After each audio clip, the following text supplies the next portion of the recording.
Welcome back to the St. Louis Car Museum. I'm Ian, and today we're featuring the 1960 Chevrolet C10. This C10 is finished in Marlboro Maroon over red and tan vinyl. It has 3,038 miles on the odometer and a 350 cubic inch V8 engine. This is a superbly restored vehicle with all new components throughout. It has brand new interior upholstery, and it's powered with a fresh crate 350 cubic inch V8 and TH350 automatic.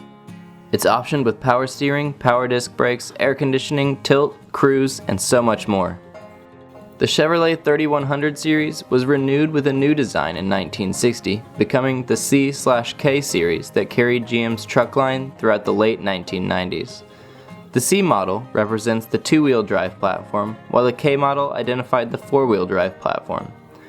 The chassis size would now be given a 10, 20, or 30 to designate the half-ton, three-quarter-ton, and one-ton weight classes. Both long and short beds would be available, with both stepside and fleetside varieties.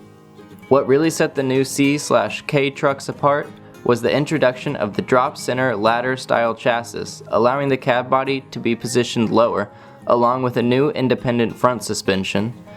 These enhancements finally provided a near car-like ride, a long overdue request by truck owners. Hey guys, super quick, if you enjoyed this video, don't forget to like and subscribe.